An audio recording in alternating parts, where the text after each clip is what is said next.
Nobody's being represented properly apart from the super rich. And if you take the press, the Express, the Telegraph, the Mail, the Sun, all these people that are owned by super rich oligarchs, they represent their class interests.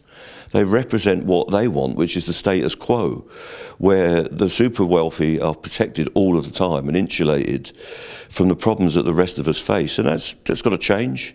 But we'll keep plugging away. You know, people make me out as the Grinch and out as, what was it, an international centre of evil or something like that. I'm just an ordinary fella like everyone else. I want a bit of industrial harmony if I can get it. But we're not prepared to just lie down and take everything that the rich and the employers and the government throw at us. I might just start by asking you how long it's taken us to get here this morning and the delays. I thought it was a strike day. What's going on the rails? Well, there seems to have been a massive disruption last night on the Avanti West Coast, enormous amount of problems. They've got problems every day of the week. They've cut their service down to COVID levels, and even on that, they've got massive delays, massive cancellations. And last night they had some engineering cancellations. It just shows you how finely balanced our railway is. If something goes wrong in one part of the network, it soon collapses into disarray, and the public must have been even more disappointed, I suppose, on a normal day where there's no industrial action, that they were highly disrupted. And this morning we've got, on the Western region, massive disruptions due to engineering failures. And what the companies are telling us, of course, is that you can cut back on maintenance.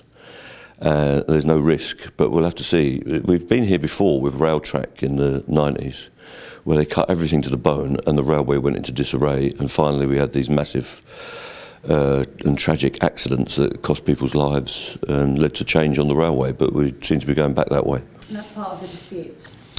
Yeah, the dispute, everybody talks about pay, but the dispute is about a number of things. It's about the conditions our members work on, but the precursor for them to make these cuts, to cut thousands of jobs and cut billions of pounds or millions of pounds out of the system, is cutting the maintenance safety regime. So what are called maintenance scheduled tasks, the work that the people out in Orange do on the track every day, is being cut by 50%. And what that means is they just leave the infrastructure alone for longer, don't go out and inspect it, don't do the on-the-job repairs and wait till it fails. It's called risk-based maintenance rather than planned preventative maintenance. Now that's very boring and tedious for the average punter, but this is a really safety critical environment, and they're taking risks with people's safety and the future of the infrastructure. We've got a Victorian infrastructure, some of it nearly 200 years old now, that needs constant maintenance. And if you don't do that, it's quickly going to deteriorate. I mean, the Transport Secretary was in front of a select committee where he told them that actually billions have been invested into the railways. Is that not true? Well, billions need to be invested. It is true that there is a constant investment in the railway, but most of that is to prop up bridges, tunnels, cuttings, and the track bed of what the trains run on, because that stuff was put down by Victorians, some cases back to the 1830s. So it always needs investment, like any piece of infrastructure, whether it's motorways, airports, whatever you want to name, or the sewage system. You can't just leave it alone. It needs constant renewal. So there is investment, but it's got to be at a rate that supports the network. And that's the same whether it's schools or hospitals or council services or whatever. You need to keep spending money at the right rates. And if you don't tax people properly, you won't have the money. So that's where we are. You were under a bit of flack this morning for allegedly having taken away Christmas. The dispute, though, on the 24th, 5th and 6th, that's not passenger-facing, that dispute? No, our aim was not to have any interference with the Christmas passenger services, so we've held off from that as much as possible. The railway runs down on Christmas Eve and closes for a long period to do engineering work, and then it's run down between Christmas and New Year on very limited services. So we have to take action against the impositions that Network Rail are putting up. There's still another fortnight to go or more before that particular strike action is in place. So the companies can come to us with proposals, and that strike is only Network Rail workers. There's no passenger trains running anyway.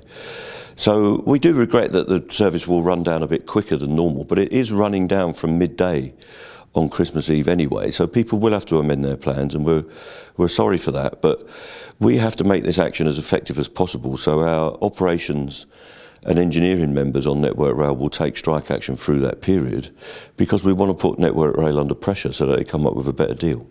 There is a BBC article this morning in which the state broadcaster has interviewed quite a few passengers who say they can't get home for Christmas now. Do you feel guilty about that? Well, I feel troubled about it. I don't like it. I don't like doing that to people, and none of our members want to do that to people. But if we don't respond in a way that's appropriate, our members will lose their jobs and they'll have their terms and conditions ripped up. And the time is now, because on December the 15th, they're starting the process to implement these changes, which includes those safety changes that I've talked about, but also the changes to our members' terms and conditions, the way they're deployed on the railway, and they will start issuing redundancy notices. So we don't choose this time. We've been trying to resolve this since the beginning of the year, and we haven't got there. So I do understand that, and hopefully people can amend their plans, and maybe some of those businesses that people work for can cut them a break and let them away early. The train services will be running until mid-evening and a bit beyond. So hopefully they can get their travel plans sorted out in time.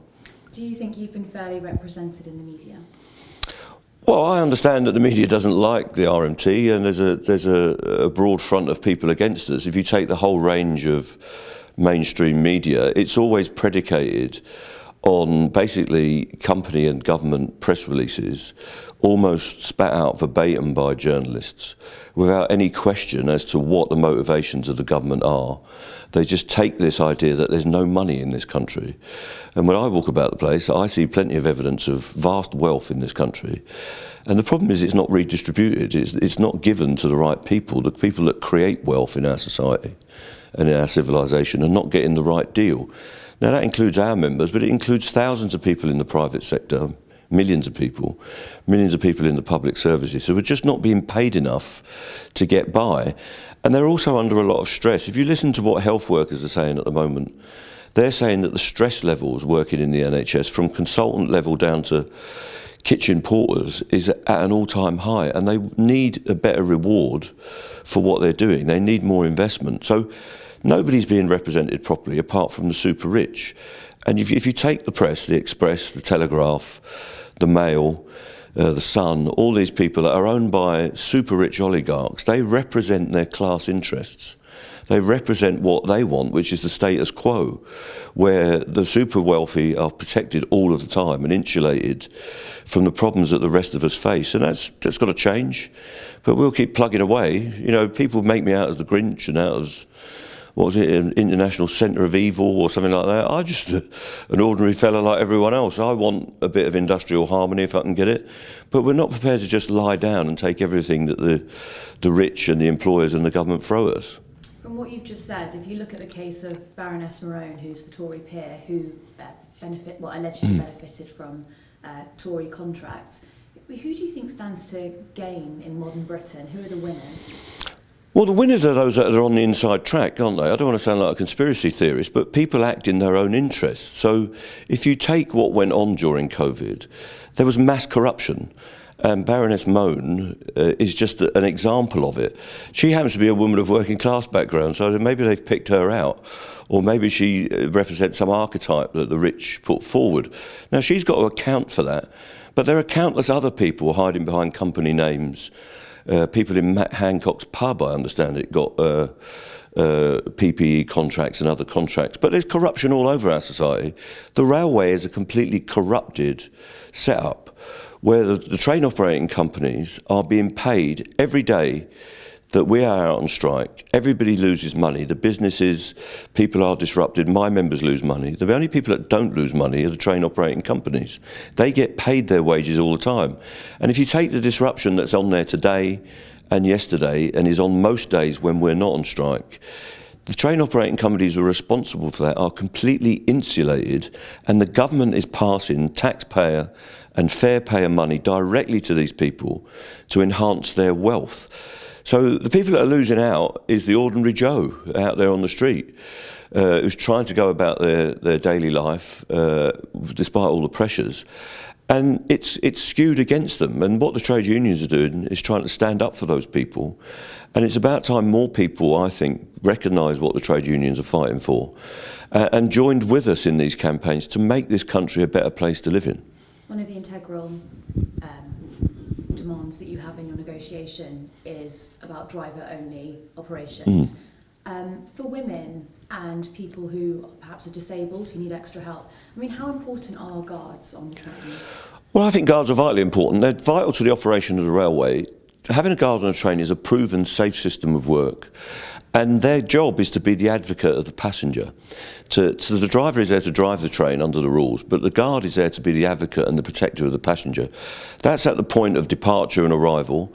Also when the train's in operation. So last night at Euston, we had a mass evacuation of a train in the dark, with overhead electricity running, with trains halted and people who could be in disarray. So the role of the guard is to protect those people under the rules.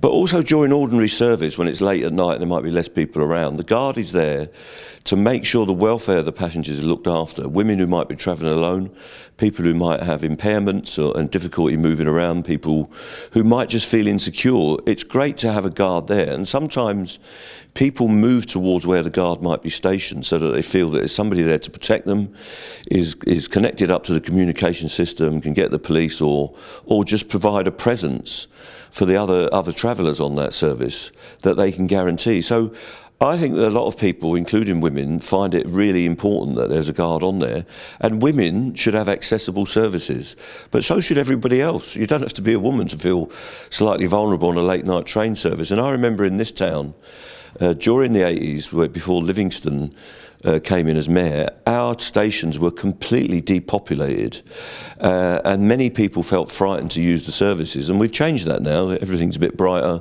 The station staffing is assured these days. So we want a system that is friendly, welcoming, and safe, that people want to use, and we need that for the purposes of stopping congestion, for the environment. We need a public transport system that people can rely on and feel comfortable in. So that's what the Guard and other railway staff do on behalf of the people that use it. There's a huge campaign for violence against women and girls currently running on a lot of the services that you represent. Do you think the government care enough about women? Do you think it's all bluster, it's all advertising? Yeah, well, they've completely forgotten that. The stuff that we had over the last couple of years where women are being attacked when they're walking alone on the streets, or even feeling vulnerable, it don't have to result in an attack to feel uncomfortable in an environment. Now, being on a train, a public service, is an environment where you should feel welcomed and safe. And they disregard that. There's a lot of words around at the time of an incident. There's a lot of positive statements. But when it comes to cuts, they just cut things to the bone. And all these statements that they make at the time of an incident are all forgotten because they don't experience it. If you think Rishi Sunak and Mark Harper are using train services out to remote parts of the country at 11:30 at night, having come off a shift, you've got another thing coming. That's just not the way they live, and it's not an environment they were brought up in. But the rest of us have to use these services, and we want them to be properly staffed and properly funded. Just finally, I just wanted to talk about the prospect of a general strike. Do you think that would be more helpful to your negotiations if there was more coordination?